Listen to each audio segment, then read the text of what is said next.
The Whine and Cheese show is a Metaverse and NFT discussion interview series brought to you by Upland Development United and the host BEN68 and Morecheese. Warning, the information and opinions within are solely the views of the individuals involved, contains content not suitable for anyone.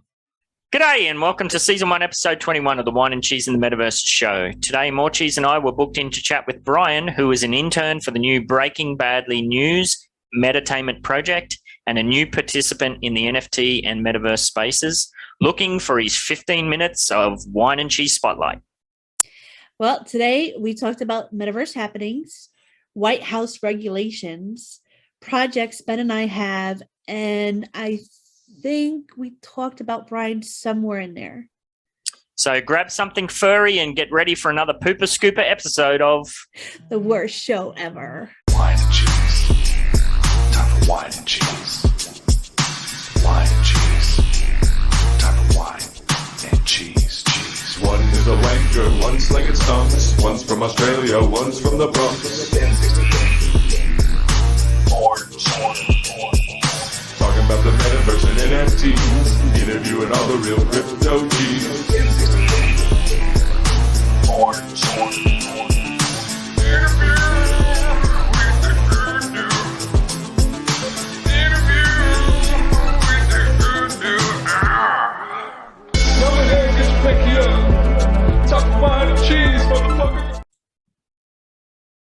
Boopy boop boop boop. Hello! Here we are in the 21st episode, the Whine and Cheese. Pinkies up. Today, we'll be talking to Brian, but mostly about ourselves, because let's be honest, we're the real stars here. But first, as always, we do our spiel. Yes. Today yeah, Brian hasn't showed up yet. I'm waiting for a DM, so yeah, we'll just get in straight into it. Alrighty, so you pulled up this, well, you sent me this article just before. I'll bring it up. What's the main headline? Do you remember? Biden administration to regulate Bitcoin as a matter of national security. Yes, the White House wants to bring order to the haphazard approach that is currently being employed by regulators to Bitcoin and cryptocurrency. So this got your hackles up pretty well straight away. It did. I'm going to tell you, I'm pretty much a center person. Like I'm right in the middle. I'm an independent. I consider myself an independent that, you know, kind of leans a little bit to the left, but something like this kind of makes me nervous. They say, well, let's read on in here, because there's something you brought up to me that made me even more kind of. Well, this has only just happened, so it says 21 hours ago. So, blah blah blah. They want to set a bunch of policies to regulate Bitcoin because currently the legislation and enforcement is scattered across sectors and agencies. Blah blah blah. So, yeah, this is the part that stuck out to me. The Biden administration will release an executive order in the coming weeks to task federal agencies with assessing the risks and opportunities that Bitcoin and cryptocurrencies pose. Now, I kind of said, well, hang on a minute, they said opportunities too, so it might not be all doom and gloom, but then your take was? Opportunities for government means more taxes. Yes. And no doubt. Like, leave it alone. Like, to hell with Brittany, leave crypto alone. Sorry. Moving on. Well, I don't know. Maybe it's my turn to play devil's advocate. Okay. Normally it's you. Like, I know from the Australian perspective that a lot of the troubles, and I've fallen into this trap and gotten into trouble myself with this, where their policies and their laws surrounding, especially like you say, taxation of cryptocurrency is all over the place.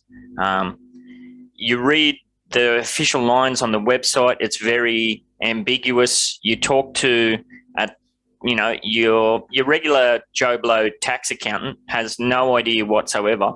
Now, I've spoken to this a few times with different people about how I employed at the end of the 2017, 2018, bull run and all of that went on. I went pretty gangbusters in ICOs, and I was playing around in I don't know, probably 30 or 40 different exchanges and all sorts of stuff, doing absolutely everything based on the information that the Australian Tax Department gave to me directly when I spoke to them on the phone to get some clarification around what the rules were and that sort of stuff.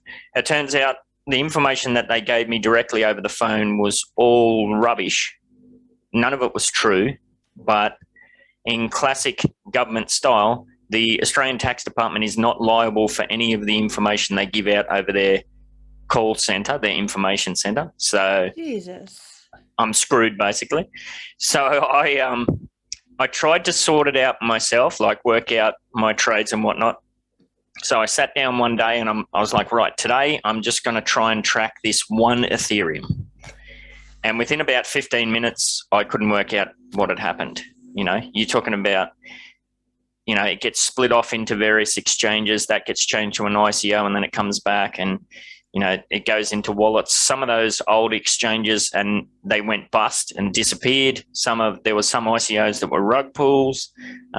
So at the end of it, like I was like, right, I definitely can't do this myself. You talk to your regular tax accountant. They've got no idea whatsoever.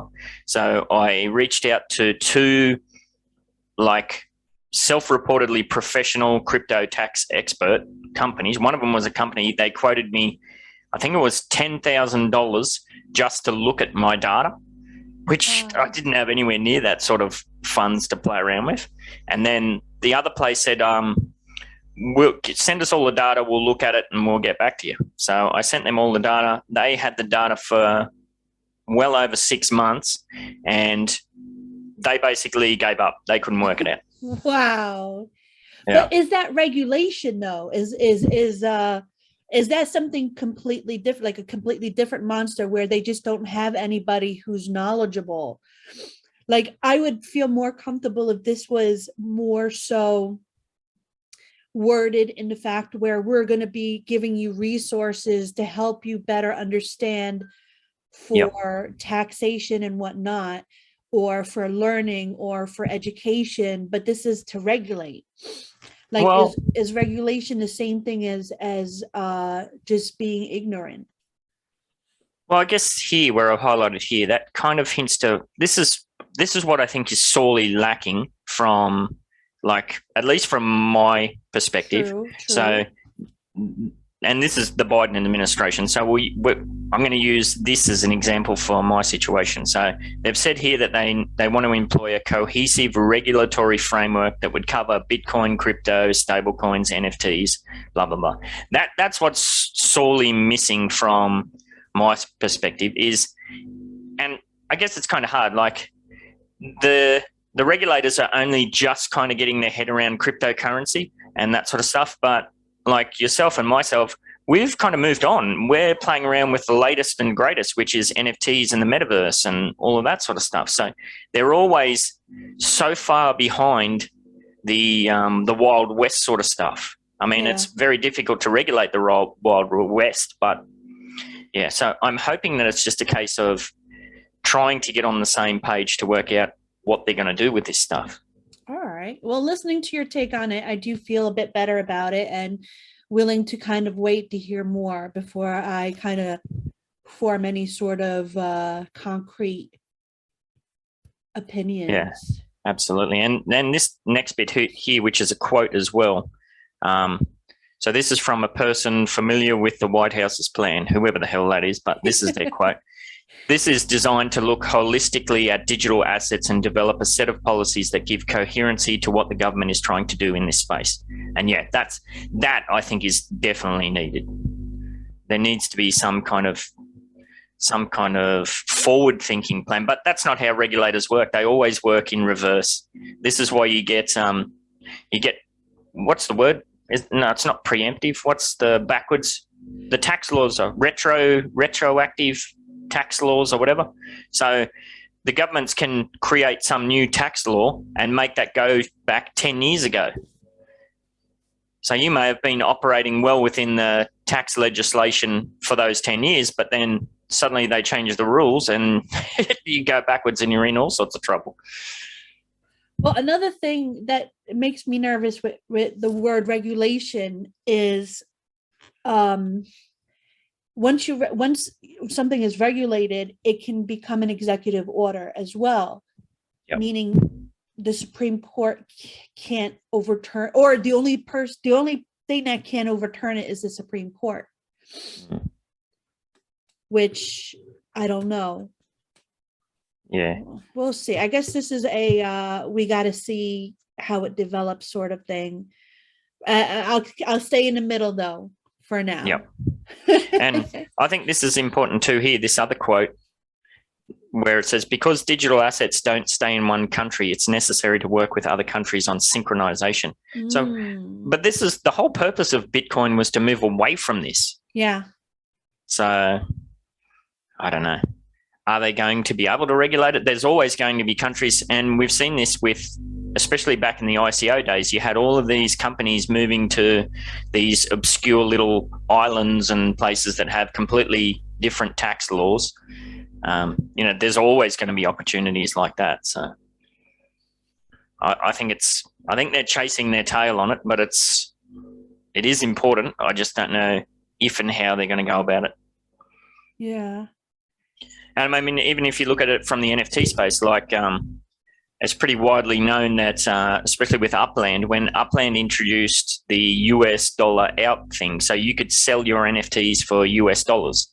I was one of the first players to have access to that system because I won I forget what it was some kind of minting competition or something, or I don't know, it was some kind of community-based competition, and I won a place in the first alpha test of it. And I was like, no, I don't want to play with that. I gave my position away because I'm just real wary of anything tax related after being completely shafted by the Australian tax department on them giving me dud information. Yeah. And even now, like I've only kind of just dabbled into the US, what is it, the fiat out system for Upland. And that's purely just to get a US dollar balance so that I can buy the other token Spark for the development and things. That's crazy though, $10,000. Like you know me, I do my day trading, and I've had the same tax guy since I was like, if you could believe it, a teenager. And it's like decades ago. And like, I pay him, like we do our taxes, and then on top of that, I'll give him like $2,500, $3,000 to just do my trading. And like as always, he complains, oh, cheese, like can't you just, well, he doesn't call me cheese, but can't you just do like put this in this and this? And I try my best, but like I have so many different platforms for different things. Yep. And some of them aren't as nice to kind of at the end of the year put everything into a pretty package. So the ones that aren't, he has to kind of go through all of them. So like I slip him a few thousand, like it's a lot, but I like if he came back and said, give me $10,000 to do this, I'd be like, what the fuck? Give me an Excel sheet. I'll start doing it myself. Yeah. Well, you're talking about your trading as far as stocks and that sort of thing, like which options, contracts. Yeah. And that has a very long, detailed regulatory history. Yes. Some platforms though won't put it together like a kind of summary, and you have to go through each and every day kind of putting in losses and gains, and it's really tedious. Yeah, there is some crypto software that does that, but and I've tried out every single one you can imagine, but it gives you say 400 pieces of a 1,000 piece puzzle. So it's helpful, but not really. You need to get yourself like a steady tax agent that you trust, know and trust, and kind of build a relationship. Yeah, well, I just walked away from it completely. I haven't done anything with crypto since 2018, since it all kicked off. Maybe a little bit at the start of 2019, but definitely I just quit any sort of trading or buying and selling, that sort of stuff. You know what they do in Finland, which is pretty freaking cool, is they'll do your taxes for you. Like they'll take all the information that they have under your name. I don't know how, like they kind of get it somehow. They have all that information, and then they'll send you a completed tax thing. You look over it and kind of make sure it looks right and everything, and then just approve it, and that your taxes are done. Yeah, that'd be great. I mean, yeah.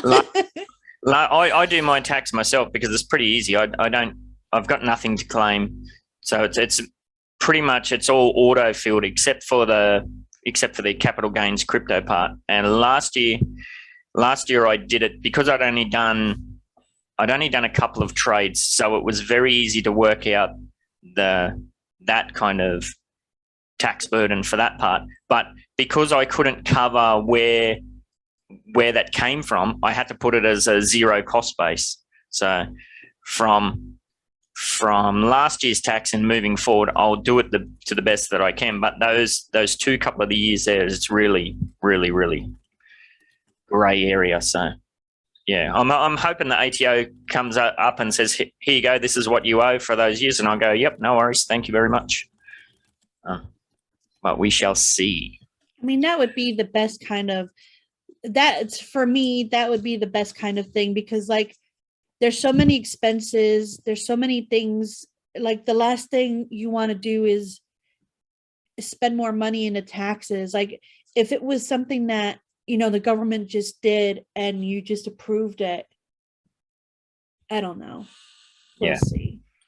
Alrighty, and I see Brian's finally joined us, so we'll get to him a bit later. Oh, Brian. Alrighty, I think we've flogged that article to death. There's another one that I just found before that was really interesting, and I think it's good at setting the scene for some of the pushback we're seeing against NFTs. So let me scroll up here. So Ubisoft executive says users don't get it in extraordinary NFT interview. Now you're by far the gamer of us as a duo. I don't do much gaming at all. Ubisoft, can you tell us who's Ubisoft? What are they all about? Ubisoft is a platform, sort of like Steam or Epic and whatnot, and they have their own kind of set of games. And if I'm not mistaken, Ubisoft is where the Assassin's Creeds are from. Yeah, well, Assassin's Creed is in the link up here, actually. So, yeah, you're right. Ah, cool. See, look at that. And they have their own kind of, how do you say, like only like games that you can get basically through them. I mean, I'm sure you can get Assassin's Creed through someone else, but it's just kind of easier to get it through the platform that specializes in it. And I have them all because they have their really cool deals. But yeah, the Ubisoft is kind of known as the most liberal of kind of gaming, like the Assassin's Creeds, especially, like they have a lot of very open gaming where you can choose to be female, you could choose to be male, you can choose to be straight, you could choose to be, you know, homosexual or bi or what have you. And it's really cool in a sense where they kind of listen to like everybody instead of just one kind of part. So I'm really interested to hear what they have to say in regards to this. So they're a pretty massive player in the overall space, in the gaming space, is my takeaway from that. Yep. So the subheadline here is, so it's really for them, it's really beneficial, but they, meaning gamers, don't get it for now. So I scrolled through this quickly, and so Ubisoft has branched out and started to get into NFTs, but apparently the announcement was trashed by fans, and the company's, in quotes, garbage NFTs were largely ignored upon release. Well, see, I want to go get some. Yeah, and it says here in a new interview with Australian site Finder, Ubisoft says the blame for this, meaning the kind of the NFTs being ignored, lies with us, not them. So that's interesting. I guess because they didn't educate before. Yeah. So this is blah, blah, blah. It just, this rehashes the same thing. So Ubisoft's NFT platform Quartz did not go down well. Gamer feedback was negative to the point of being aggressive, as gamers want to do. We know that gamers love to troll. So the big names in game press were also tepid in their analysis. One way or another, this was a landmark moment in gaming, but the media clearly didn't want to gain the ear of their readers. So yeah, basically what's that saying is gamers hated it. So the media kind of were pretty cool on it as well. They didn't go into it. Now I thought this was pretty weird. So I clicked over to find out what this is actually about. And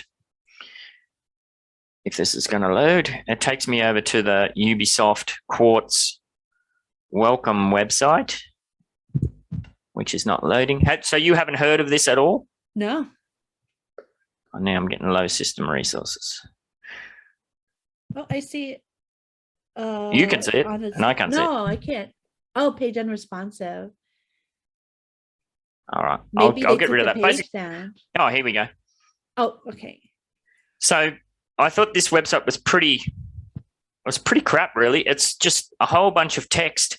Like I scrolled down all the way to the bottom and you don't get a feel for it, but there was a link to the actual stuff. So let me exit this page because that's been annoying. Let me get out of here. See if this one will load. Does that work? Yeah. Yeah. So Ubisoft has put this Quartz system together and they've put it out there and all of the gamers have trashed the idea. But then when I scroll over it, I don't know, it looks pretty cool to me. Claim your free digits. Digits is what they're classifying their NFTs as. I guess that's kind of like their schema or something like that. So, you can see all the usual things, guns, you got apparel, helmets. What else here? So I wonder if they're going to make this sort of like a Entropia type thing, but with NFTs. Oh my gosh, that's breaking up horrible. So I'm going to close that out. Yeah, but basically, that's what I think it is. So there's another part down here where I like what they said down here a bit further. Ubisoft says, I think gamers don't get what a digital secondary market can bring to them.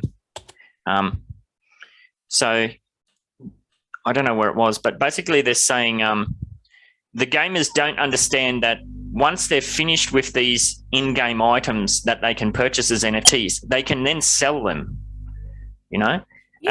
At the moment, gamers spend, what is it? It's billions, isn't it? Buying skins and this and that and the other thing that has no value once you're finished with it. If you decide you're no longer going to play that game, well, all of that money is gone. Exactly.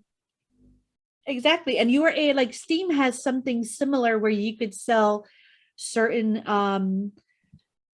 skins or badges for like very little, like maybe 10 cents or 5 cents, but it adds up and you could buy a game with that eventually, so why not do it with something like this? That's so weird.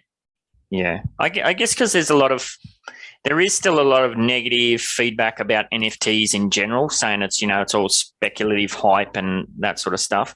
So here it is here. For now, because of the current situation and context of NFTs, meaning there's a lot of speculative hype in the markets and the media and that, gamers really believe it's first destroying the planet, meaning their gaming thing, and second, that it's just a tool for speculation. And this is the important part here. But what we at Ubisoft are seeing first is the end game. The end game is about giving players the opportunity to resell their items once they're finished with them or they're finished playing the game in itself. So that was that quote that I was looking for. So, yeah. So just a quick update. I joined the Ubisoft Quartz beta thing. Cool. I signed in through my Ubisoft and created an account. and it's telling me that I'm not eligible to acquire digits because of the platform and level. I need to be Ghost Recon Breakpoint on Ubisoft Connect PC and reach level 5.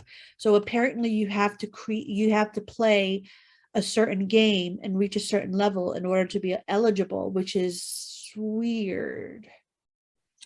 I guess so, but if those NFTs are for certain items, like what did we see? We saw certain guns and that sort of thing. Oh yeah, That's like any kind of gaming. You got to grind to be able to get the latest and greatest stuff. So that kind of makes sense to me. I thought it was a separate game altogether. To be honest, okay, that's cool. All right, so maybe I'll start playing some Ghost Recon now. I have it. There you go. See, you're a gamer who gets it. So I think like you said earlier, I think it's just about education. Once they understand what it actually means, and like you said before we kicked off, you don't like change, and most people are like that. Like I'm a middle-aged grumpy old man. I don't like change either. So, but it's just a new system. So yeah, it says here as well. And it gives me money. Well, this does, but you get that side of the NFT things where I think I assume that a lot of gamers are just like, what is this new thing? Why are you trying to force us to do it? Blah, blah, blah. So, yeah, moving from one economic system to another is not easy to handle. There is a lot of habits you need to go against, and a lot of your ingrained mindset you have to shift. So I think that's good. It sounds like Ubisoft, they really got the right idea about what they're doing here. They just need their community to catch up with them. Now they have a lot of requirements. Like not only do you have to be level 5 in the game, but you have to be 18 years old. The 2-factor authorization, that's a good thing. Be a resident of an eligible territory. Like this is something that we talk about a lot with Upland in regards to eligibility. Australia's in there, by the way, so you're good if you wanted to. And also be located like not only a resident but located in the eligible resident territory. So they really have kind of their rules and regulations out there for everybody to see, which is good. Nice. And then that goes back to what we were speaking about before with tax and that sort of stuff. Because if you're talking about in-game items that have a real world, a value, then it kind of gets a bit murky. Is there anything in there about KYC? That'd be interesting. I know a lot of gamers would be against any sort of KYC. So that'd be interesting to see. Nothing like that, like right on the front. Yeah, I wonder how you prove that you're a resident in your nominated territory or whatever. Normally it's you got to submit a electricity bill or something like that. Oh, I guess maybe they could see by the what is it called? Like where you're logging in from. Oh, the IP, but that gets clouded with what's the word you can use? Talking about. Oh my God, words are escaping me. Yeah, what is that thing? Oh, I have it on my phone too. It's a V something, isn't it? VCN. Yeah, is that it? Yeah, VCN. Oh my God, we're hopeless. Where it hides your IP, yeah. Virtual Cloud Network. Yeah. VCN. I don't know. Yes. Get with it, old man. I don't know. That doesn't. VCN. That doesn't sound right. My phone. All right, I'll take your word for it. Somebody's listening, going, "Oh my God, they're palming their face." Maybe you're right. I don't know. All right, so we can move on for those two. I got to start shutting some of these down because my laptop's having a VPN, isn't that it? VPN. Oh my God. Oh my God. Worst show ever. Yes. I knew VCN didn't sound quite right. It was almost there. It was almost there. It's three letters. What does VPN stand for? Virtual Pirate Network? I don't know. Private? I don't know. Private, yeah, it must be. My gosh. Hopeless, absolutely hopeless. Brian in chat's just saying OMG. Yeah, he needs to shut up, Brian. Brian, stay in your zone. Did you find out what it is? Virtual private network, is that what it is? I think so. Oh God. All right. We'll do our homework later. This was another article that I really liked that I just pulled up this morning. Apple signals Metaverse and AR ambitions, stock gets a boost. So we know that, obviously the big one is that Facebook's moved into it. And, we've talked about over these last, dozen or so Whine and Cheese episodes, how big companies like Nike and, what was the other one? There's been a whole bunch, like especially with the apparel that we talked about last week, all of these kind of, Walmart, that was it. They're all kind of starting to branch out into it. Obviously, Apple's massive. Yeah. Yeah, if Apple's sort of like the trendsetter thing. Like if Apple does, like there's certain companies that can't do no wrong, and even if they do any wrong, people will still follow them because it's like, I'm a sheep bear. Yeah, well, it's kind of weird, isn't it, that Apple hasn't been at the forefront of this? What's going on? Maybe they have. Maybe they've been planning in the background. Maybe they've been, like waiting for other people to kind of make mistakes and see what was what. You're exactly right. Actually, that reminds me when I had a look through before, there's a quote in here somewhere. Well, basically it says that Apple, the world's largest company by market capitalization, has teased plans for an entrance to the metaverse as virtual and augmented reality continues to gain traction. Where is it? Oh, Apple says they've got 14,000 augmented reality apps on its store, and this may increase. Of course it will. The company plans to introduce an AR headset and glasses in the next year. So that's kind of like, I think Google's doing the same thing. Facebook's doing the same thing. Where's this quote? Here. There's quite a bit of investment going into things that are not on the market at this point. So that's exactly what you're saying. There's a lot of background sort of stuff going on.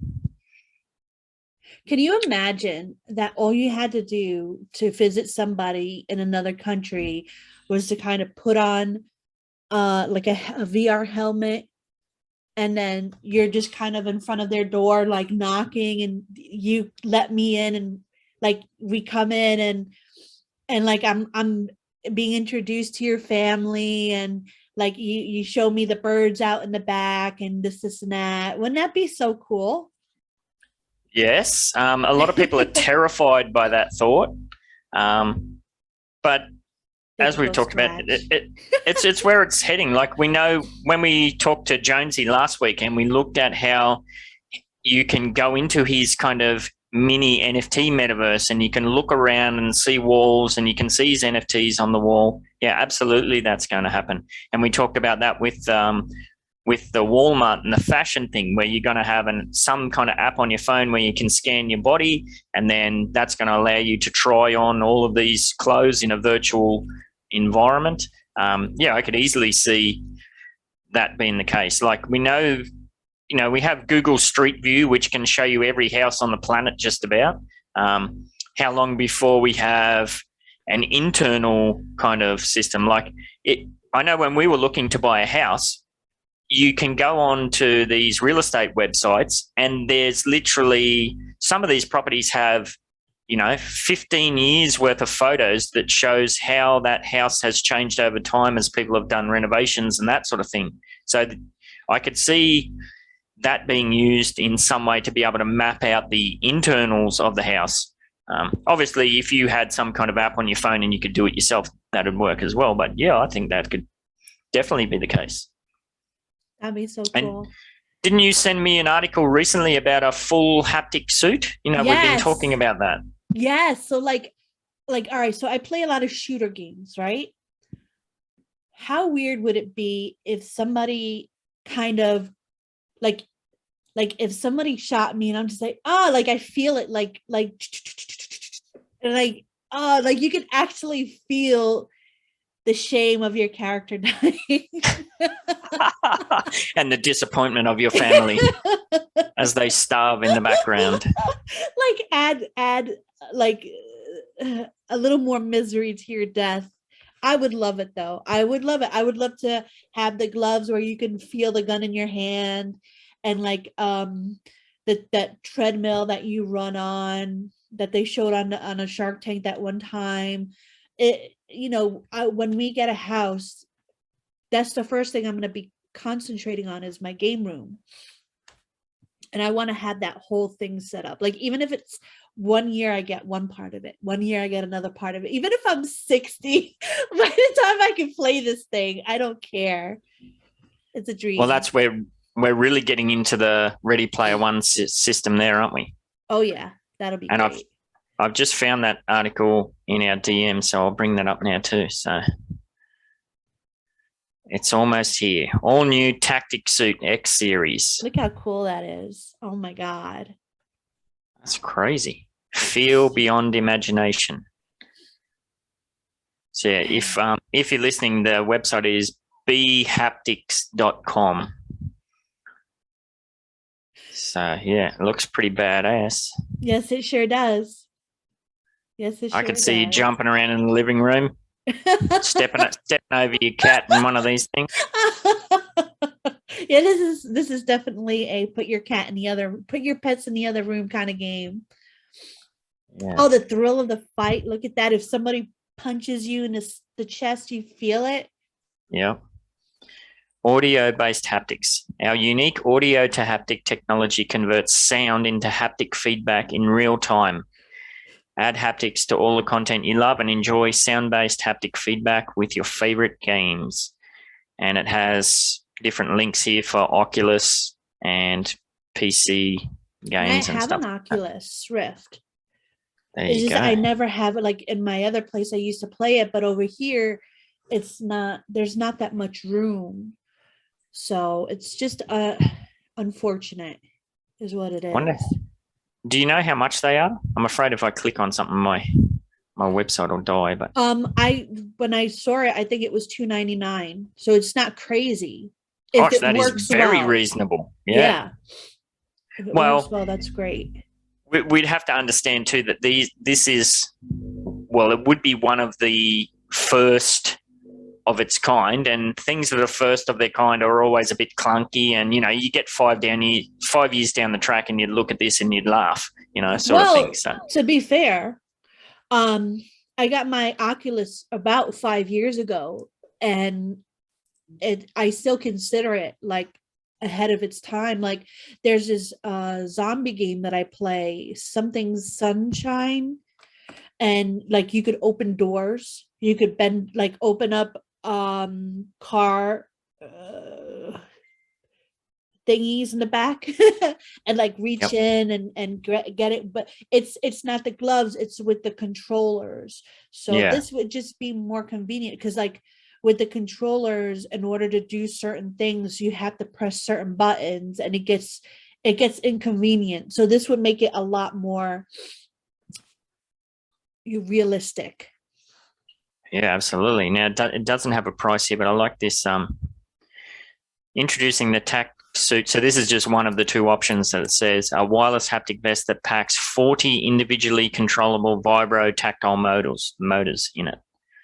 So that's cool. It's got 40 points of contact in the vest. Now, we've talked about haptic gloves. You can see this expanding. It's going to be like, this is a haptic vest. I'm sure you're going to have your haptic gloves, your haptic boots, your haptic helmet, and then before you know you're zipping up your full suit. Before you know it, they'll be having naughty places that you can do haptic stuff. Well, we know that porn leads and pushes forward technology like nothing else. So it is a bit of a joke, but it's true. When you're talking about streaming services and, even like, what do you call it? Online shopping, buying and selling things online and that sort of stuff. Yeah, porn is almost always at the leading edge of that. So it'll happen for sure. It'll happen. And that I is just the end of want to the be human shot race. at. Is that? You want to be shot at? You're really going to say that in a porn context? Oh God! Moving on. Brian's dying laughing. Shut up, Brian. Yeah, he would find that funny. Shut up, Brian. Sick bastard. Yeah, so no, that's really cool. Yeah, I'm glad I remembered that when you sent me that. So something very interesting to keep our eyes on. And how did we get onto that? What were we waffling on about? I always get like some news feeds in my phone, like Google News stuff, and that was one of the articles. So it's kind of interesting that what is it? What do you show me? So it's like, my I can't see. It's flaring. I know. She says no. There. So it's like, oh, your news thing. Yep. Yeah. Cool. Yeah. Now, where the Ubisoft news, their gamer base reacted very negatively to it. The Apple announcement went the other way, and the stock price had a boost. So that's interesting. We need to get some like funny emojis. Like I want like a bah.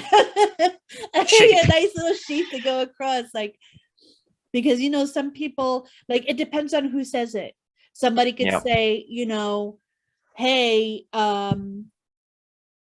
you know, cookies every day for breakfast, lunch, and dinner is great. And people are like, oh, you're stupid. But then like someone like Apple says it and they're like, oh, I'll try that, you know? Yeah. That, you know, they may be onto something. Yeah. So after Cook teased it, the stock price climbed 5.7%. So look at that. There's one thing that stocks like, and that's news. So yeah. All right. Did you have anything else you wanted to touch on as far as news and current events? That's it for now. I want to hear more about your show. Oh, the news one? Yeah. Oh, yeah, we can get to that. We're going to get to Brian at 2 at some stage, but I'd like to just have a bit of a throwback to our friend D-Tech, who we spoke to. What was that?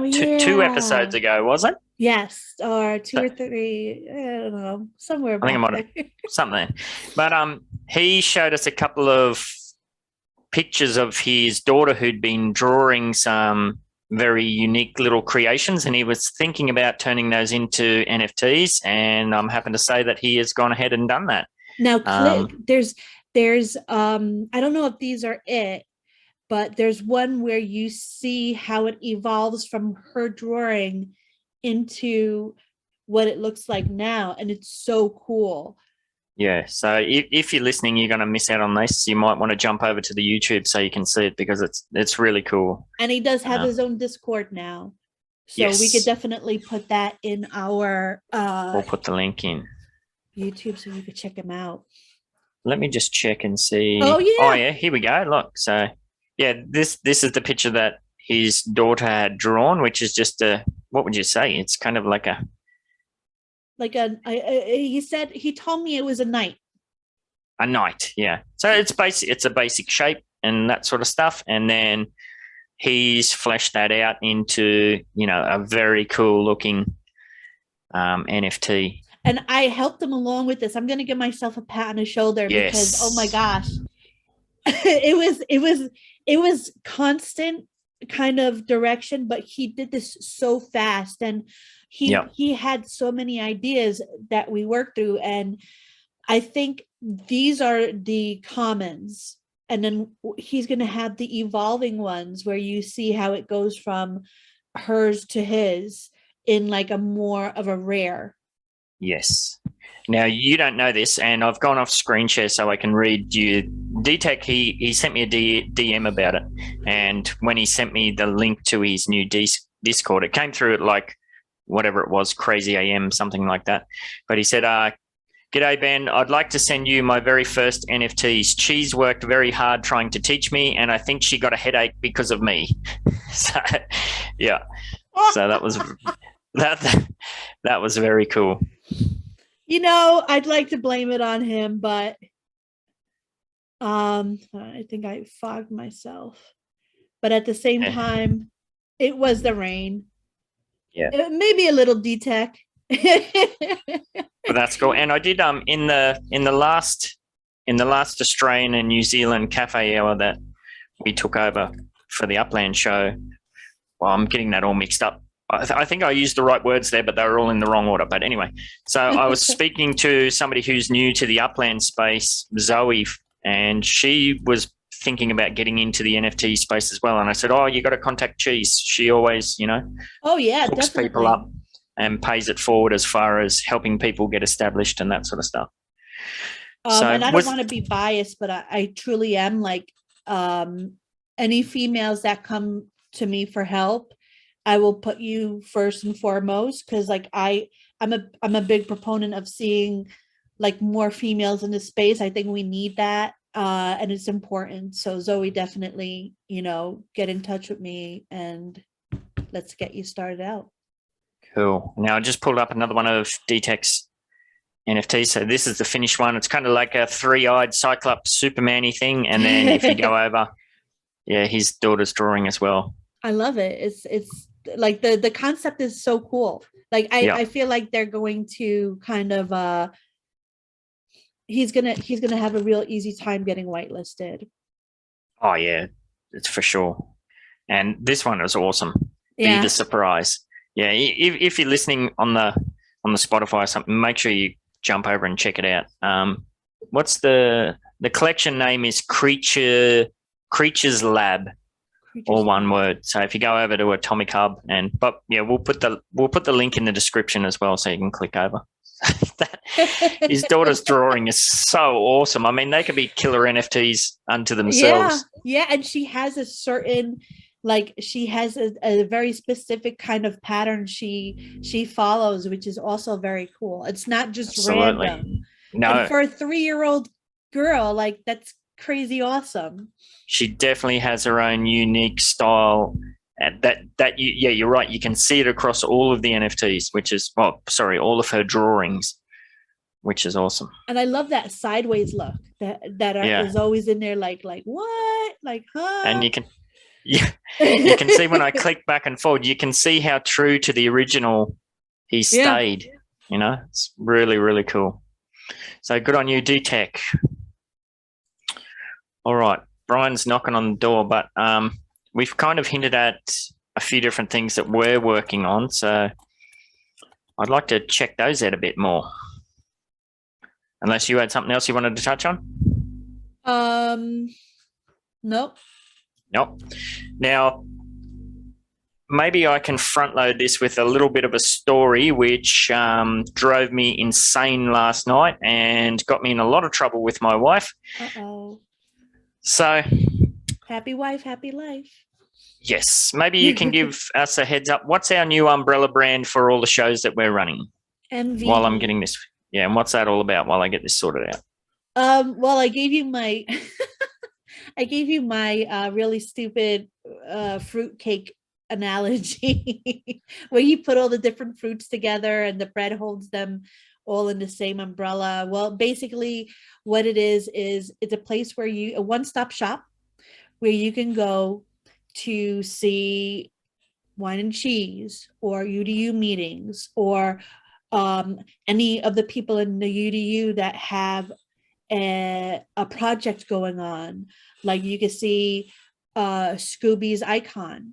You could see Musita's Brazil YouTube show.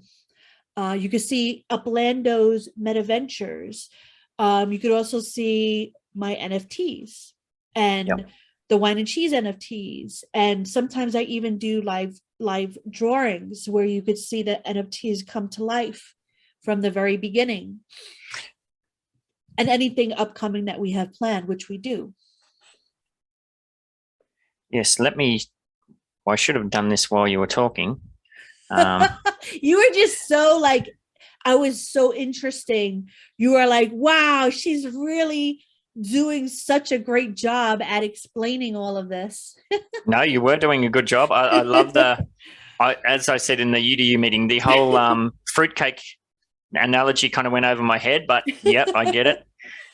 So yeah, the MVE Metaverse Ventures Entertainment, we have our own server and it's basically set up as a library for various metatainment projects. And yeah, I should have brought this up while you were talking. So yeah, we have our kind of main ones, which is what we're doing now, the Whine and Cheese show. The Upland Mash show is something we're working on. We have the Australian and New Zealand Cafe Hour. That's something I do in the Upland community once a week. We have the Upland Development United team meetings. Breaking News Badly is another one that we've just kind of set up and run, which we'll talk about a bit later. And then, yeah, we have the MVE Friends. So we have, you know, NFT Gamer TV. That's one of our good friends, T. Davis. Yeah, that's one of his projects with, what's his name? S something. Oh, he just posted a picture on Facebook too. I'm blanking on his name. Damn it. But yeah, they've got really cool projects over there. They run a whole bunch of things. The Uplando show, the Icon Variety show, as you said, yeah, a whole bunch of stuff. And, you know, we've got the Nasty Hooks, a little creation. And I spoke to D-Tech this morning. I'm going to patch him over there as well. So, oh, yeah, cool. I told him about that last night. So, yeah, it's the MVE server is set up almost as a library for content. And that kind of goes with the website we set up for it too. So if you go to mve.productions, then that brings you up here, and it just basically shows, you know, has a link to the Discord, and it shows all of the current productions. And I've also set this up so it shows the latest episode for all of the main shows. So, you know, if you see the Whine and Cheese in the Metaverses show blurb, it shows the last episode with Jonesy, Breaking Badly News, Oz, basically everything we just run through it. So it's all here. You can click on it and rah, rah, rah. So it's just a very simple landing page.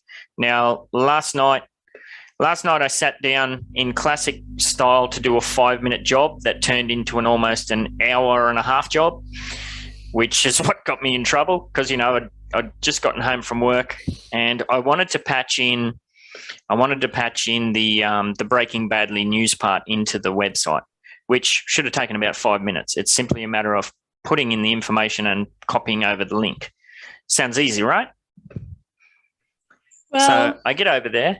Yeah, what are you going to say? You have an idea to do one thing, and once you're in this kind of world, you have other ideas come to you, and then more ideas, and then you just go crazy with ideas.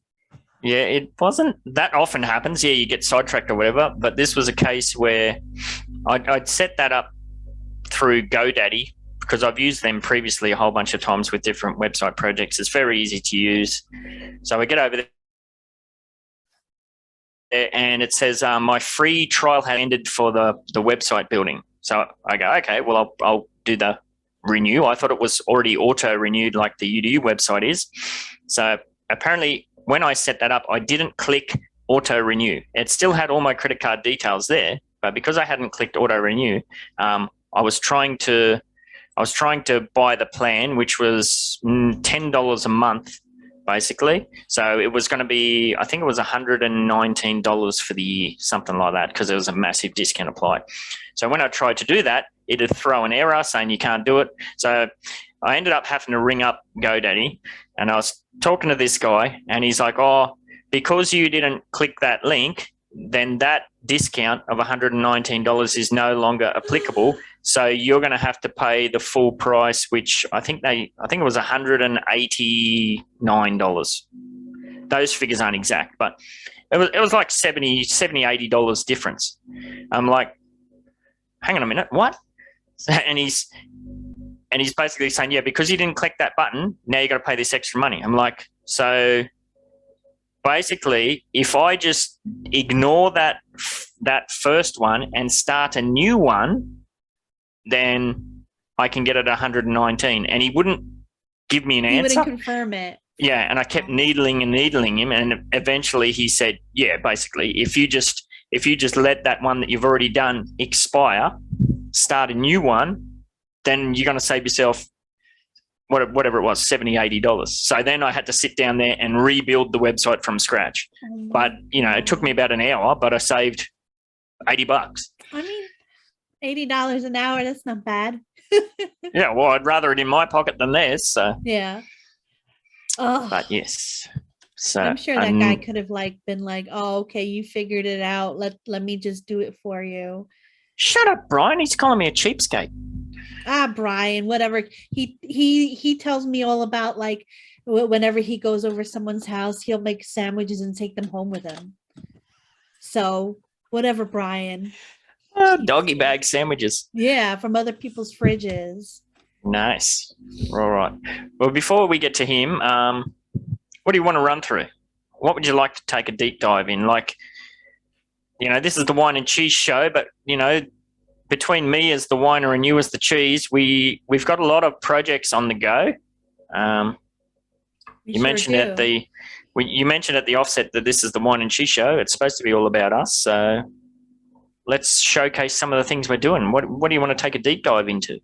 Well, I as you know, I am busy with various projects. I'm doing Joe Lives, one of our UDU members, is going to be helping out with your breaking news show, your new breaking news show. So I have to do a bit of Joe. I'm working on him. It looks really scary and bad when you first look at it, but it comes to light. Let me see if I pull it up real fast in my.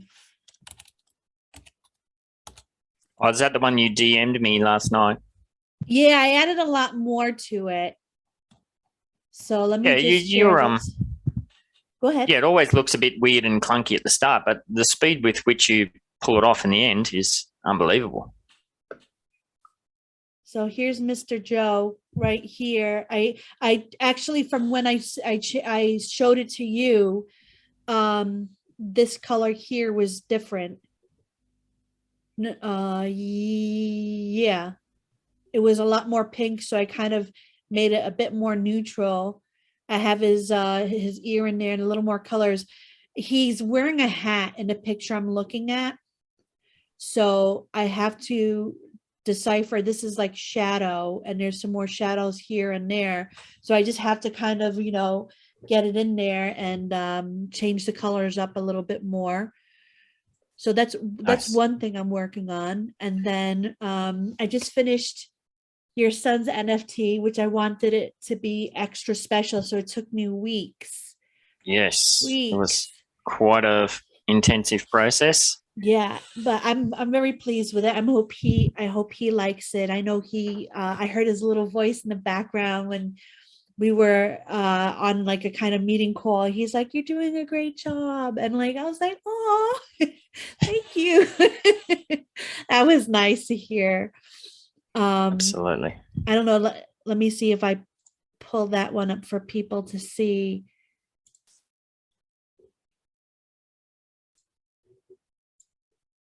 Yes. Yeah. Now the Breaking Badly news thing. We're going to set that up as hopefully a once a day situation. And yeah, Joe's put his hand up. He's going to help out to cover a couple of days. I'm definitely going to do 3 or 4 days. And I'm coming at it from the Gold Coast Australian newsroom. We've kind of made it a bit of a lark where Joe's going to be in the LA newsroom, and I've kind of bullied you into taking over the Arizona, Texas newsroom. So I'd love to see you. I'd love to see you do one day a week at least. That'd be very cool. Texas and Arizona. We're our own state. Phoenix, Arizona. I don't know my and unless there's an upland city there, I don't know anything about it. So Arizona. So you're in the Arizona newsroom. Cool. Yeah. Phoenix, Arizona. Oh, there you go. You got the Arizona. NFT. Cool. Yes. Very cool. This was the one I made for your son. Nice. Yeah, and he was very keen to get his own wax wallet so that he could get his NFT, and I just said, "Oh, not yet, mate. You got lots of other things you can focus your attention on for the time being. So I'll store that extra one in my wallet for him for a while." And it was funny, D-Tech, he asked the same thing because he wanted to send him some. Aw. Well, he'll have a lot of them waiting. So now that I have that finished, Yep. And when I finished with Joe, I'm going to be working on D-Tech's episode NFT. And Yep. then I have Jonesy. And then I'll have Brian. I don't like, Yep. maybe we'll skip a week. I don't know. But then after that, I'm also working on my second OpenSea NFT, which I pretty much finished and I'm kind of happy with. I don't know, should I show it? Is this kind of going down the same road with the kind of what's the word? Not smushed. What was the word you used? Like you did the art of the buildings and then you kind of swirled it. Oh, sort of, kind of, in a different way. I manipulated it. Blah, blah, blah. I manipulated it in a different way. Let's see. So what was the base for this one? So the last one was all about like a city skyline sort of thing. So this one,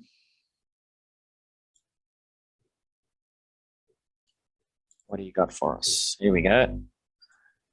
Ooh, trippy.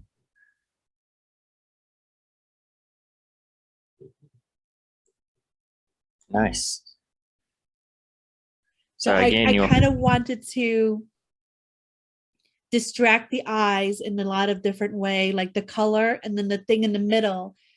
Yep. I wanted it to kind of go around, but then kind of and then the color, like the fuzziness of the beaded. If you look, like it's all beaded, it's all pixel. And I'm playing a lot with kind of making stuff a lot more 3D, making it kind of like overlap and go over and under sort of thing. You can see that in the middle around here where it kind of like bends forward and then it bends backward, sort of like that. The more you look, the more you see. It's kind of almost like a psychedelic flowery sort of thing. Yeah. So it's like you don't just look at it and say, oh, that's nice. You look at it and you say, oh, okay, what's that? Oh, and that there sort of thing. It looks like some Udu cult members in the circle there holding hands, spinning around, playing Ring-a-Ring-a-Rosie.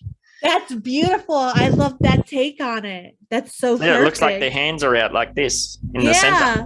And like we're all holding our Kool-Aid in front of us. That's all. And it's like us, and that's our recruits. We're watching them, and then the outer circle is us watching the inner circle.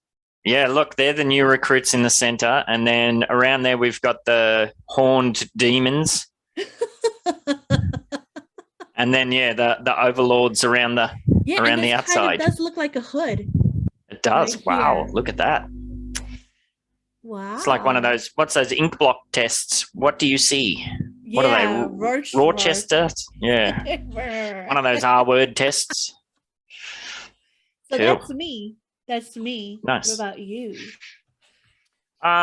Well, maybe I can segue into a bit of both. I'll show you how I set up the thumbnail for the Breaking Badly show. And it's so beautiful. I love the colors in it and like how you did that. You're like, and just FYI, like I know I mentioned it before, but anybody who doesn't know, Ben created the MBE Discord and you did such a great job. And you actually helped me out a great deal and did my channel for me, which thank you again for that. That was really awesome of you. And you like, it was so you're like, oh, is there anything I need to change? And I'm like, no, it's perfect.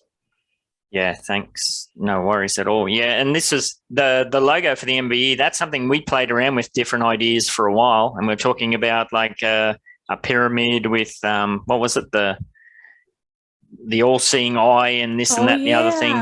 But we ended up just going with something really simple. I just played around with just made it as simple as possible. Yeah. All right, but what I wanted to show you was, how I set up the thumbnail for Breaking Badly. So now I've set this up, and this is like, if you had a look on the Twitter, there was about 3 or 4 different times where I said, okay, this is the new thumbnail style. I changed it and I kept changing it, and it'll probably change again. But yeah, as we know, it's Breaking Bad is going to be heavily Upland related. That's going to be a fairly significant part of each of what we're envisioning as between 3 and 5 minute daily little snippets of the headlines, what's been happening in the day. So I've set this up with Miles the Llama and the fantastic artwork that you did for me. And of course it has the logo and that. So basically the way I've set this up is that I can easily yoink myself out of there, and then I can patch Joe's artwork straight in. So, and then obviously when you get yours done, I can patch that in straight away as well. And yeah, and I'm going to keep the thumbnails very, very simple. I'm not going to do any dates or anything on the thumbnails themselves. It'll be purely like there'll be one for me, one for you, one for Joe, and then whoever else. Hopefully we can get somebody else on board. I'd love to see 7 of us hosting and we did one day each. I think that'd be awesome. I don't see the thumbnails. I just see the MBE website if you're showing them. Oh, I wonder why. You might have to go to a new window in your share screen. That's what I do have to do. Let me fix that up. Sorry. Hey. I'm like talking to myself and showing all this cool stuff and you're not looking. Sorry, there we go. Is that there better? we go. There we go. Very awesome. So yeah, we got Miles over here. And like I said, there's me there. That's the killer artwork you did for me. So I can yoink myself out of there. I can delete me and patch Joe in. Or like I said, yeah, patch you in. That's a very simple process. And then I simply take a screenshot of it and crop it out, and that's the thumbnail. Oh, that's cool. You do this in Word too. That's really that's so cool. Well, it's just so much easier to update. And it is a bit finicky to take the screenshot and then crop it to the right size, but that's way easier than what I was doing previously. Even with the Whine and Cheese episodes, I was doing it in MS Paint, and every time that I'd want to change something, you were changing everything to change something, where here, doing it in Word, I can just move, if I want to move Miles out, I can move him out the road or whatever. Nice. So, yeah. This is really cool. I never experimented and tried it in there, but would you ever consider using GIMP? I did play around with GIMP back in my game development days when I was building a lot of games. That's something that I would love to dive into because, some of my fellow game developer friends, like hobbyists, they develop their own unique style of art, and they were able to push out really cool. It was simple, but it was very clean and clear and cool. I did play around with it, but it just becomes a time element, If I was retired, absolutely. It's one of those things that I would love to go back to, a skill that I'd love to learn. Same with playing the bass guitar. Like I've been playing on and off with learning bass guitar since I was, 12 or something. But it's just one of those things that, there's always something else more important to focus your attention on, whether it be school or work or university or whatever. So I used to play bass guitar. I used to play bass and rhythm, but I learned all the Metallica songs. They had this this thick, and it was a black book. And instead of learning the notes, what I would do, this book had exactly where you should put your fingers. Nice. And it was so much easier for me to learn that way. And the one song that I loved learning was the interlude and solo to Unforgiven. Nice. Which was pretty cool. But yeah, if you ever want to learn GIMP, just to kind of like walk through it, I can walk you through it. I love GIMP. It's one of the things I taught myself. And the more it updates, the more recent it gets. I feel like it even gets easier. Cool. Yeah, no, like I said, it's definitely something I'd love to get to at some stage, but there's only so many balls you could juggle, unfortunately. Yeah, you especially still like the kids and the work. Yes. All right, what do you want to dive into next?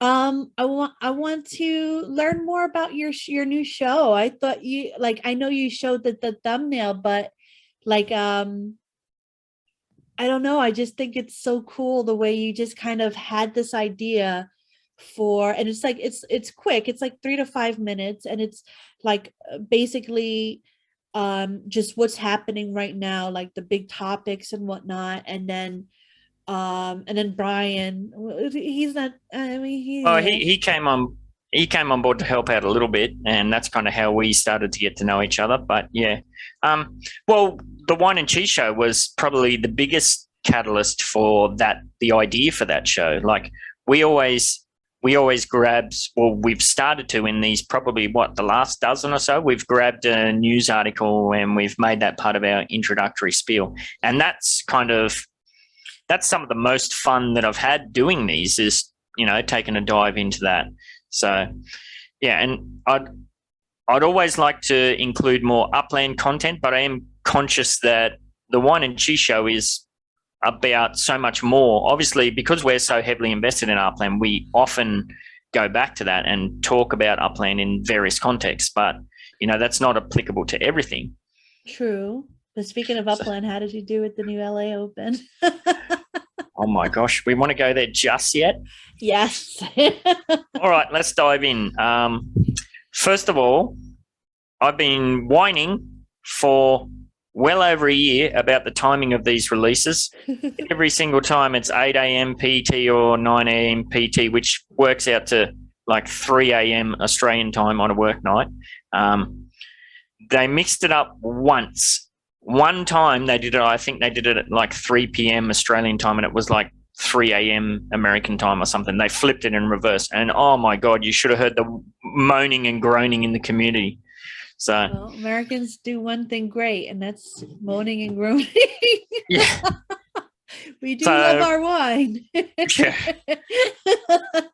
So whatever, that is what it is. I've got used to it. I don't bother waking up for stress tests. I don't even bother because it's not worth it. It's always a clusterfuck, for lack of a better term. It's always a drama. It's always stressful. So I set my alarm for 3 a.m., which would in my mind was going to be the start of the kind of stress test. So if I get up at 3 a.m., I go to the toilet, whatever, get myself organized, get ready. Turns out that my timing was off and it was actually 2 a.m. So I happened to wake up at I think I woke up at 2:40, just blink, my eyes went on, and of course your mind starts racing, and I thought, oh, well, I'll just get up and see what's happening. And when I opened Discord, the announcement that the full LA release had just gone live had just happened. So I assumed that the actual stress test start was 2 a.m. my time, and then there was a lot of delays. Some of it went forward and blah, blah, blah. They had all sorts of issues. One of the stress tests, they were supposed to release 2 neighborhoods, but they only did 1. Yeah. So I missed all of that stuff. I slept through that. So straight away I was like, oh, shit. So I get over there and I minted a few properties where I was. I went straight to Hollywood, minted 6 properties in Hollywood, and nice. Just after that, that's when it all started to go to hell. Maybe you can speak to that, because were you on right from the start, from the first stress test? Well, I took the train there the day before, and I didn't disembark. This is the first time that I've done this tactic, actually, because I always disembark and say, wherever the cheese is, the cheese will be. So I didn't do the stress tests at all.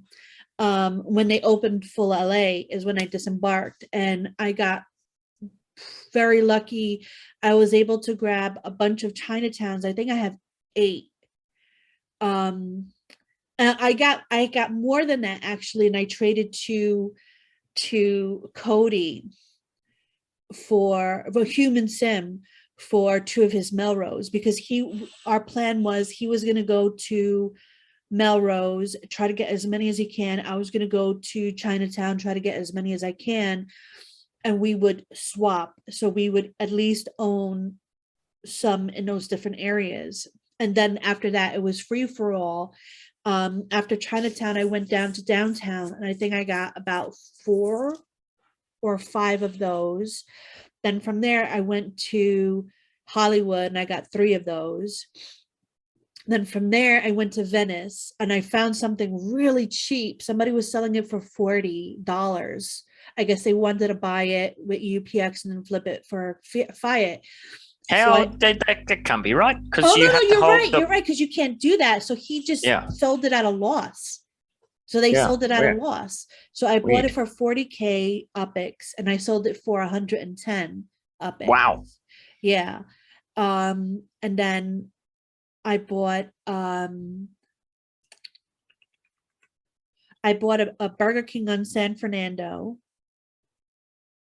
And I think I bought 2 others somewhere that I had like an inkling would be good.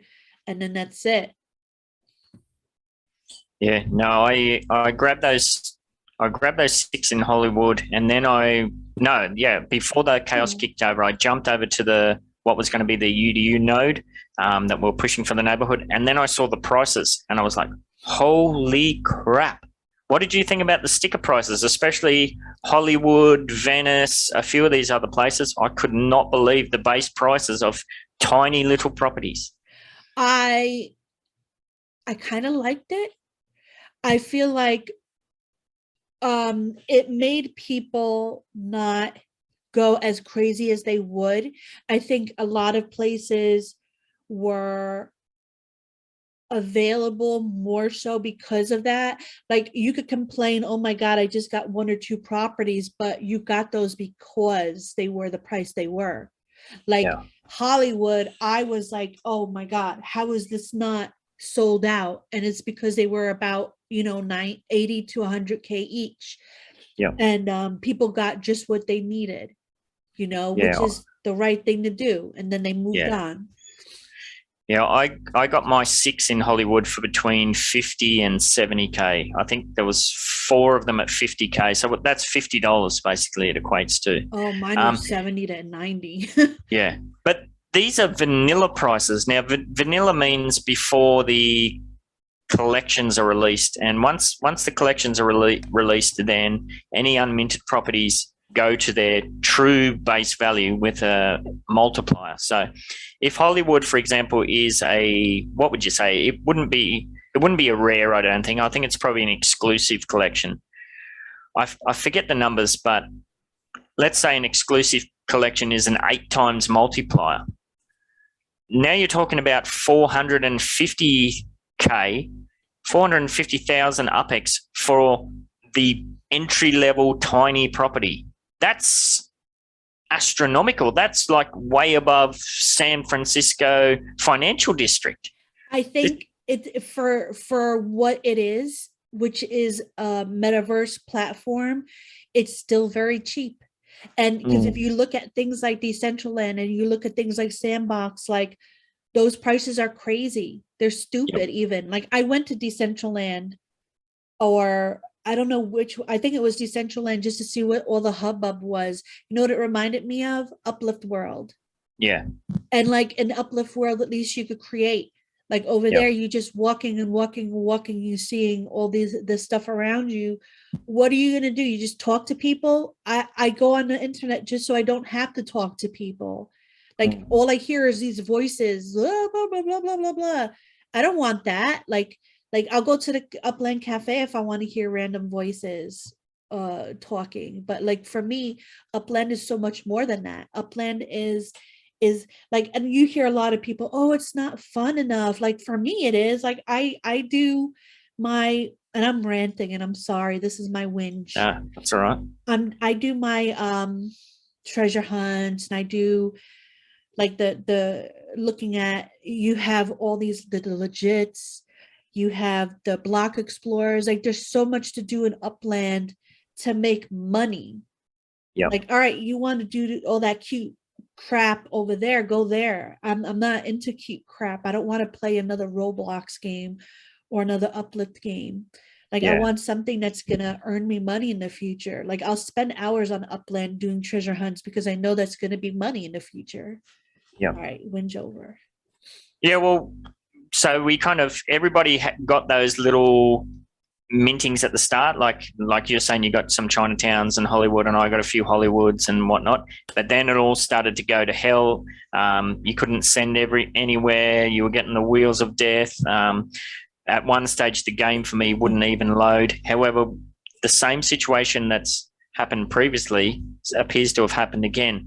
Most of the player base is locked out and unable to do anything, but yet again, some lucky people were able to just mint up a storm right through the whole period. Like, I think it was Sheep Miner or somebody posted a link to the blockchain data, and if you clicked on it, you could just see there was transactions constantly going through. So I'm not sure if that was lag from all of the mints that had taken place, or it appears that some people were still able to mint all the way through the chaos.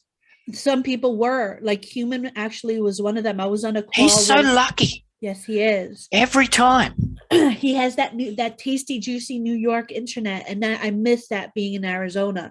Like, Arizona internet fucking sucks, and sorry, not sorry, but whatever. Like they name their internet Cox, so that should tell you something.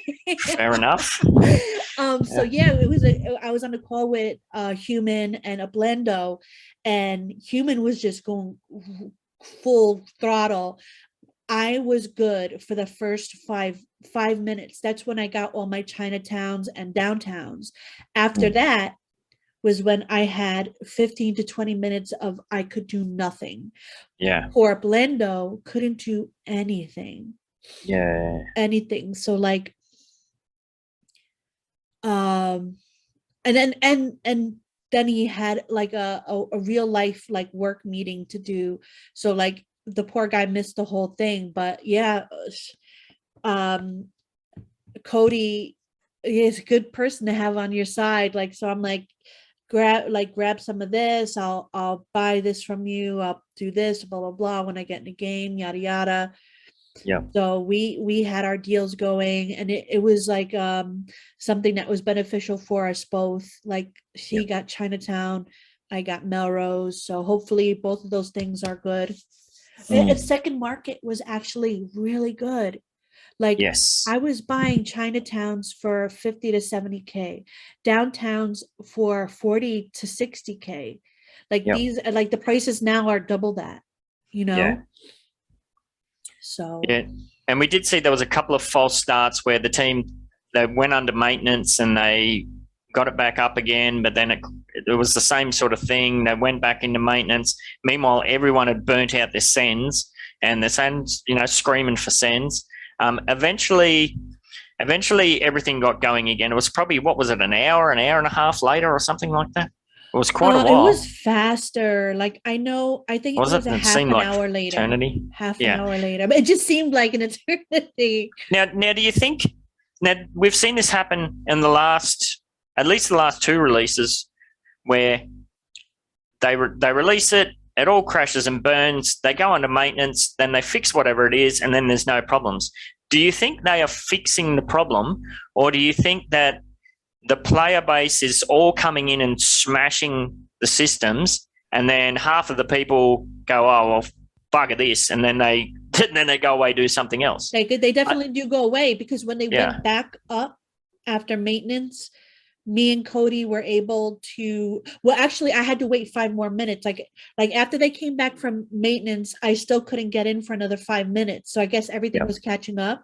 But when I was able to get back in, like, there was so much left. And then me and Cody were like, what the hell's going on? Like, that's when I got all my Koreatowns. That's when I got my Hollywoods. That's when, I was able to go in and get and flip Venice. And then all the way to the right on San Fernando Drive or whatever is where I got my Burger King. And then Dizzy came along and scooped up the McDonald's right next door. Bummer. Yeah, I was talking to Larry last night from the UDU, and he mentioned Venice, and I had actually just minted 3 in Venice. So I went back after work, and after I got that website situation sorted out, I minted 3 in Venice, and then he mentioned Koreatown. I'm like, what? Koreatown's not sold out. So I went over and checked out Koreatown, and I minted 6 in a row there as well. So nice. I got 5 Koreatown, but those were expensive too. Yeah. Wow. So what I did for my main play, like in the initial release, and I was kind of screwed as well. Like my main plan was I'm going to get up, mint a few things, and then go back to sleep before work. Obviously, that went straight out the window. So I'd been up since bloody 2:40 a.m. or whatever. Wow. So I got what I got in Hollywood and whatnot, and then I went right down to the south. I was going to try and get some property along the waterfront. So there was a bit of a prop hop battle. There was TM was there, Nova was there. There was a whole bunch of people there, and we're kind of prop hopping down. And it got right to the end, and I was running out of sends as well. And I jumped to one of the last properties, but I was, you know how you get in that position where you're right behind the train, and you send to a property and you go to mint it, but somebody's just clicked it, so you send to that one. I missed out, so I was like, and I had one send left, and I'm like, oh, I'm falling into a trap here. So I just I let that go, and then I went slumlord fishing. All right, that's cool. Well, So I think I ended up with almost 180 properties in the slums. So I minted about 180 properties that cost me between 5 and 8K. 8K was my limit. I didn't mint anything over 8,000. Or sometimes it was like 8,030 maybe I'll UPX. come to the slums with you. Is there any more properties there? No, she's all over Red Rover except the FSAs. Somebody else moved in and cleaned it up afterwards. It was frustrating because I still had 2 million UPX and I wanted to mint more, but I had to get ready for work at that stage. So I left a lot on the table. Did But you what's look interesting- at downtown after Second Market? No, I don't buy anything off the secondary. Yeah, but like if you like 50K Second Market downtown to go, like now they're selling for over 100K. I think Yeah, that's the only Second Market that's worth it, are the ones that are doing the quick flips. yeah. And we're going to see a lot of people FOMO into that secondary prior to the collection release. Oh yeah. I just don't play with that. I'd rather focus on the slum floor. Like I said, I picked up 180 something properties under 8K. Well, the floor in Los Angeles is already over 8K. I think I checked this morning, it's 8.6. So, Nice. Look at that. you're already mad in profit one day later. So we'll see how we go. That's why I love Upland. But yeah, I fell into that kind of FOMO trap as well. Like I said, I talked to Larry, and next minute I spent another 150K in Venice, and then I spent another 200K in Koreatown. So after I did that, I was like, oh, I'm getting myself into a trap here. So I got back on the train and went back to San Francisco. Oh, So did you really? yeah, I'm out of there, baby. Oh, I can't leave yet. I feel like I can't leave yet. Yeah, well, you're gonna, because Los Angeles released in 2 sections. We had the southern Los Angeles released, and then the northern section is going to release next week. We spoke about this in DMs. When was that last night? I'm not gonna do anything there at all. In Northern? Yeah. I don't think I can. Yeah, I'm I not think gonna do it. I'm running on fumes at the moment. Yeah. Yeah, I mean, I ended up with over 200 properties in Los Angeles. I think that's a pretty good. Yeah. I think that's a pretty good, like, long-term hold sort of thing. So I'm not too phased about it. Brian saying in chat, he was sitting there waiting for Beverly Hills to open. What a dumbass. You're so stupid. You're so stupid, Brian. But didn't they announce that Beverly Hills wasn't going to open because it's not technically part of LA or something? Yeah. But isn't that weird that Inglewood isn't technically part of LA, but they included that? Upland likes to make their own Semantics. I guess that. Imagine this. What are the sticker prices going to be like in Beverly Hills then? rules. I don't even wanna. Yeah. Yeah. So I imagine that'll be some really exclusive expansion city they do at some stage in the future. Yeah. So yeah, no, I got on the train. I was like, I need to get the hell out of here because I'm just buying stuff for the sake of buying it. And I kept thinking to myself, I just spent 250K in Koreatown, where like my main focus has switched since Chicago to mint up the cheapies, wait for the floor to rise, and then eventually I'm going to sell those for US dollars as a bit of an income stream. So I'm thinking to myself, I've just dropped 250K on 5 properties. Well, I could have bought, dozens and dozens and dozens of my cheap flippers for that. So, but it's you know what it is. It's LA though. It's like it's the FOMO is real. It's like New York. It's like you want to have a foothold, even if it's considered like the slums or cheapies. You know that you're definitely down the road going to make a profit. Oh yeah, everybody. Well, not everybody. A couple of people think I'm crazy for what I've done in Chicago. They're saying, "Oh, Chicago's never going to be Manhattan." Yeah, I realize that. Nobody said it's going to be Manhattan, but what those people don't realize is I minted most of my properties in Chicago between 2,000 and 5,000 UPEX. What's the floor now? Like 12 or something? Might even be more. I kind of feel like that's a really stupid analogy. Like it's never going to be Manhattan. I kind of feel like it's going to get really close because first of all, it's right in the center. You could get to anywhere quick from Chicago. Second of all, when I first came in, I was still able to mint San Francisco and Manhattan with the greatest of ease. Like those didn't fill up quickly at all. And then now sounds like Manhattan. A musical you're going to write. I was able to mint with the greatest of ease. You're going to write a musical. Whatever, Ben. Sorry.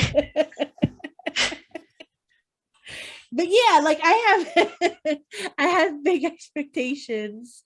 I have big expectations for the Chicago Beans. Actually, you know what? I'm just checking now. The floor price on Chicago has crashed down to 7,850. So around 8K. Now, it's interesting. You probably haven't seen this yet. I just caught it before. Kaiser 12 has just put a video up where Kaiser's like me. He's highly critical of Upland and he whines a lot. So just putting that out there. I love the guy, but we're kind of like gas and matches is kind of a good analogy where we both have very strong opinions and this sort of thing. But he has put a video up where he's warning of a Great Depression within Upland. And this is what he's talking about. I haven't watched it fully, so apologies, Kaiser, if I'm taken out of context. But I think he's on the right track where Upland is releasing new cities. There's always a bigger carrot to chase. It's the Bronx and then it's LA. Well, you've hinted about next that it's going to be an international. And part of that was one of the reasons why I jumped back on the train and got the hell out of there and went to San Francisco too, because I'm thinking if Cheese is right and the next city's an international, I don't want to go into an international with no budget. So what Kaiser's saying basically is it's going to be, I think he's going a bit crazy by calling it a Great Depression, but I could see that though. I could really see that. And go on. I want you to finish your point. Yeah. So using Chicago as an example, a lot of people, now that we know Chicago's sold out, a lot of newer players have been buying in at the floor price, which I'd have to check, but I'm pretty sure it was over 10K. So, but then a new city gets released and all of these people panic. Oh crap, I've got to sell something to get this new city. So they sell at a loss. And we've seen this with the San Francisco floor price too. I put a tweet up last night. It's crazy to see that the Sunset Collection in San Francisco is again driving the floor down in San Francisco in the overall market. So that's a collection area, and yet people are still dumping those properties to try and grind some liquidity together to go for the new carrot. Well, you know what they say, when there's blood in the streets, that's when you buy. Yep. And like you'll have players like us who aren't struggling with our UPX, that we've been here. And if he says that there's going to be a what do you call it, Great Depression? Yeah. Bring it on. I want it. For us it's good because we have the means to swoop it up. Like I'm always looking in Chicago, Logan Square especially. Anything that goes under 10K, like I'll try my best to get. I'm even willing to sell my my Chicago train station, which I never in a million years would have ever considered for when we go to overseas, because that's going to be something that I really want to put my flag into and just kind of set up a nice revenue stream. Absolutely. There's a few points to dive into there and unpack a bit further. Like I said, you and I were very well established. So the floor in Manhattan was over 200K, and we've seen that now crash down. We say crash, but it's gone down to, I think, about 170K or something. So if you're a new player that bought in at 200K, and then you're selling at 170 to get liquidity for LA, and you buy a 50K property in Hollywood, and then an international, say Tokyo, gets released, and you sell that 50K for 40K to go for Tokyo, you're just going backwards. Whereas myself, for example, most of my properties I bought in Manhattan, I paid 6K for. So even if I dump on the floor at 100 and whatever it is, 100, and even if it goes down to 100K, I'm still miles in front. Most of the properties I bought in San Francisco were 3 to 5K. So if the floor's 30K, I'm still miles in front. Chicago, which is a new sold out city, I bought those at 2 to 5K. Oh no, the floor's crashed to 7. Well, I'm still miles in profit. You know what I mean? But a lot of new players aren't in that situation. And I don't want to be mean, but in life, there's winners and there's losers. Sometimes you have to lose in order to become a winner, So if you've done something that you regret, don't just give up, just learn from it. Say, all right, I've been doing this. I've been doing it the wrong way. I'm going to start holding, Absolutely. I'll only play with what I can. I'm not going to look to the other grass, because I'm going to wait till my grass gets just as green. So it's there's always going to be people like that. You can't help it. And there has to be people like that. In order for people to win, you need people like that.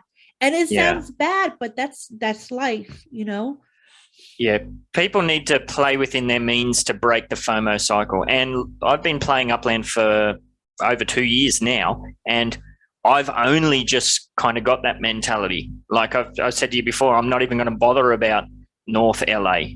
Sure, I could fire sale my Manhattan properties, even though I would be in profit to go into there, but I'm okay with sitting it out. I sat out New Orleans. I did nothing in New Orleans. There's a few other ones. There was a couple of those other ones I did barely anything in. I got a little foothold. I'm always going to have properties in every city.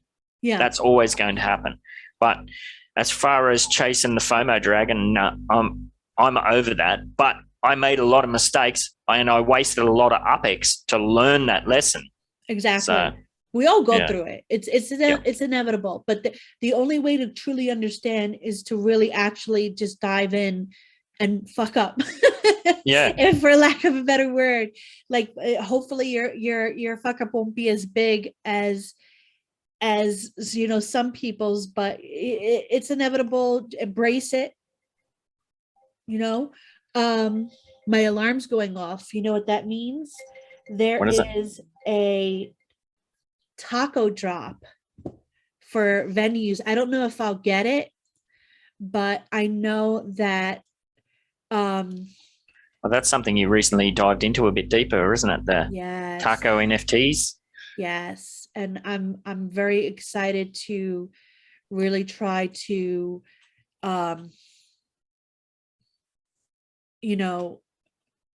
try to get in, but I'm not whitelisted, so I have to count on the public sale. So they only have about 191 available, and I'm sure those will go like that. Lickety split.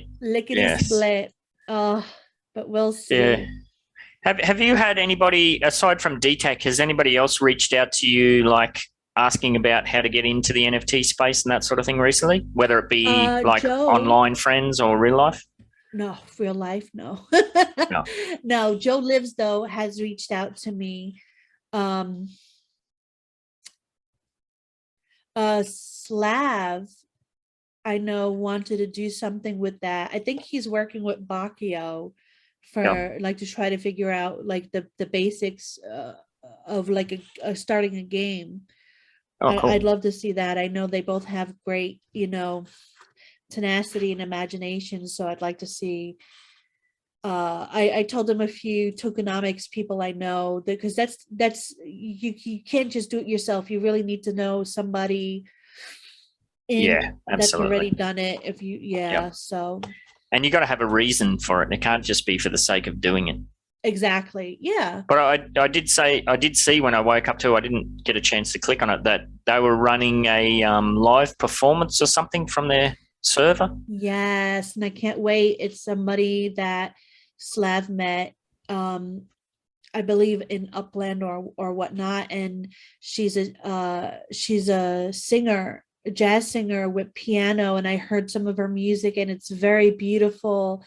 And they have it in the SMU channel. Like, I think she wants to kind of like start out in like a more exclusive channel and see how it goes, and then move her, hopefully get her on the MVE platform, and maybe even have like a concert in the cafe. Or if she's really brave, she might be able to knock on Nichiren's red door. I don't think that's gonna happen. I don't think that should happen. We'll see. Moving on. Well, the reason I bring it up is my half-brother, my Canadian half-brother, Mike Smith, who you may have heard of. Yeah, he's recently reached out to inquire about NFTs. So it's even getting to that sort of stuff. How is Mike doing? I think you said he sent you a recent photo. Yeah, he's always sending me weird stuff. Yeah, I love my older brother, my half brother. Aww. Yeah, you may have seen him on a few different shows around the place. Oh yeah, definitely. He's definitely a very talented guy. Yes, most notably for his stint on a very cool show called Trailer Park Boys. So. Yeah, very good looking guy too. Yes, check that out if you haven't seen it. You were jealous growing up of him. Well, I didn't find out about him till probably about 15 years ago. My dad went over to Canada to work as a logger for a while and came back, and then, 4 or 5 years later, bing, bang, bong, out I popped. So I think especially old men, as we get older, we like to confess these sort of things, get them off our chest before we hit the dirt, so to speak. Hit the dirt. Well, did you know, here's a fun fact. Lager is the only thing that could kill a Vindaloo. And not everybody is going to know where this is from, but if you do know where it is from, contact Morecheeese, and maybe I have something special for you. Nice. There you I'll go. tell you offline what it means. Cool. My only when I think of Logger, all I think about is the end of Dexter, and then I just shudder. It's horrible. But I'm not going to do any spoilers because I know. Are you still watching, or did you move on? I think I'm almost to the season or on season 3. Just started season 3. Yeah. Cool. It's good. I like it. He's so stupid though. Like in the beginning, he seems so clever and smart, but then as he goes, like he's just getting more and more dumb. It's a very good how-to serial killer. Like if you were going to be a serial killer, you could sit down and study what not to do. Yeah, pretty much. Yes. All righty. Is there anything else you want to touch on? Sorry, Brian, it looks like we've run out of time this week. We might have to get you on another episode. What have we been going for? Over an hour and a half. Yeah, we've used our allotment, mate. Sorry about that. Yeah. It's all right. Like he wouldn't have really had anything to talk about anyway. Well, maybe when he's finished waiting for Beverly Hills to release, we can get him on. There you go. All right. Was there anything else you wanted to touch on as far as projects you've got going on? I think I'm good for now. Yeah. All right. Yeah. No, the next things, we're still working on some internal kind of documents and videos and things for Upland Development United. So we got that on the go. You're constantly working on your NFTs. Of course, you're always doing the booking and whatnot for the Whine and Cheese, which has been a bit of a drama as far as my schedule being mixed up and that sort of stuff. But you've handled that like a trooper with all my backwards and forwards, and trying to work out time zones is the biggest nightmare. Yeah. Oh, yeah. But I mean, what can you do? Like, you have two superstars together like us, you make it work. Sounds good. And yeah, keep your eyes out for the Breaking Badly. We're hoping I'm going to kick that off Monday my time, which will be Sunday your time. I'll see how I go. I'll do as many as I can. It's going to be hard on especially like the Wednesday my time. I already get up at before 4 a.m. to do the UDU meetings. I don't think I'm going to be able to do that on top of that, but we'll see how we go. You know what I thought? It would be fun or funny, like since they're breaking, they're random. They could come out whenever. Yeah. Yeah, well, that's why I moved away. The original branding was daily, but I took that out just to give myself a bit of leeway. Yeah. But as you mentioned to me last night when we were talking about DMs about when we're trying to get the schedule for this episode sorted out, how, we do a weekly show. If we get in the habit of having a break, that's kind of sets a negative precedent where then it's too easy to have more breaks. So yeah, I think that's going to be the case with the Breaking Badly news too. If I can sit down. What did I say were the two reasons for a break? Funerals and hospitals. Something like that, yeah. Or blood and fire, maybe. Yeah. Blood, fire, or floods. Yeah. Yeah. So, yeah, I think if I get in the habit of doing it, and if I can show a habit of doing it, I'm hoping like Joe's keen, he's ready to go to get set up. Yeah, hopefully yourself can pick up one as well. Pick a day that works for you. Yeah, I think it's one of those build it and they will come sort of situations. Oh yeah. And then like Joe has that very like surfer dude kind of thing, kind of vibe. Yeah. Hey man. Yeah. No, that's why I think it'd be good to really mix that up with a variety of hosts. I like that. I'm always going to be a bit slapstick and stupid and dry or whatever, but yeah, it's good to mix it up. I mean, but that's like I don't want to say like British humor. Of course, it's like British, Scottish, Australian. It works. It just works. Like my favorite comedies are British comedies because of that. Yep. So you make it. It's great. I love it. I love the first episode of that Breaking Bad thing. It was so bad. I was cringing. Good. But it was so funny. Bad. It was good. Well, that's the kind of the angle that we're going for. So yeah. So yeah, I'm hoping to kick that off Monday my time, and we'll see how we go. I'll do as many as I can, and then I'll keep doing as many as I can, and then hopefully people can just slot in and take over certain spots. Oh, and next episode, I want to know what you guys think. Should Whine and Cheese create a religion for the metaverse? Wow. Oh, you mentioned this something in DM. Yeah. I did.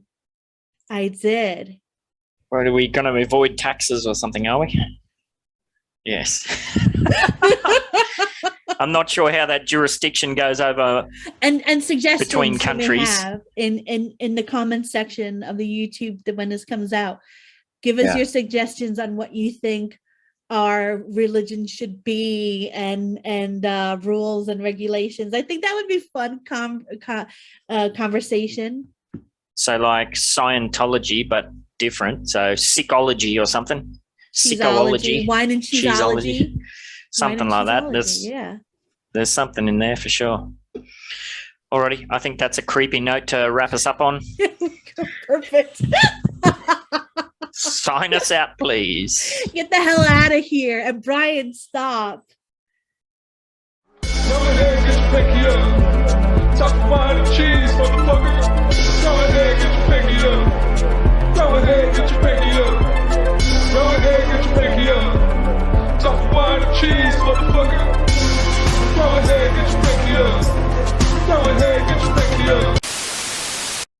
G'day, sickos. Okay, for this free episode theme Morecheeese NFT, as always, like and subscribe. Then drop a comment in either the MVE YouTube channel or Discord server that outlines your brain fart related to Cheese's latest crazy idea she mentions in the episode. Don't forget to tag Morecheeese. Later.